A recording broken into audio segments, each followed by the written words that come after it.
Hey guys, welcome back to another breakdown topic, and sent some comments on a video about possibility of maybe NXT being at WrestleMania 31. And at first thought, I made a comment on a video by Sean's View Entertainment, which he's very like a reporter on WWE that's on crack, not in a bad way, a good way, but sometimes it's hard to watch his videos, but I do. It's interesting. But NXT and WrestleMania 31, so the basic concept of NXT being at WrestleMania 31 is kind of against the grain. So do I think NXT will show up at WrestleMania 31? No, I don't think they will. Do I think possibly like one of the guys might end up in the Andre the Giant Memorial Battle Royal, which I heard they are having again, maybe a yearly thing now? Possibly.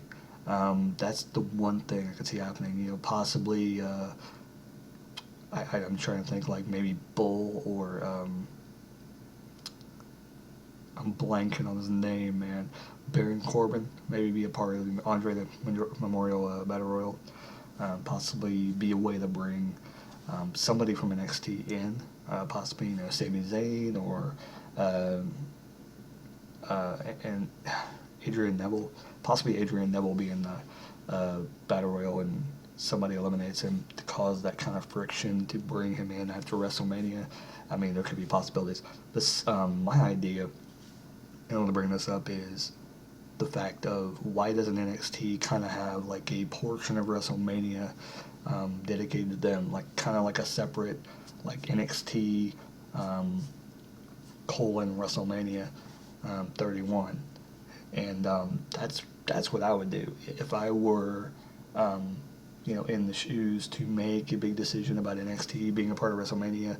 I would not include them in WrestleMania. I would do like a separate broadcast, maybe on the Saturday before WrestleMania, do an NXT show so that it gets people hyped up for WrestleMania.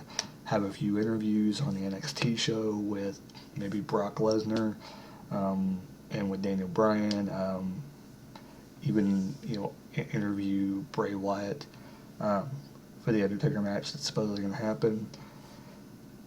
Just different things. Maybe include some WWE guys that didn't make the spot at WrestleMania. I don't know. Maybe could become a tradition or something. NXT kind of having that before WrestleMania show, to where if you're NXT, the whole point is to get to the WWE.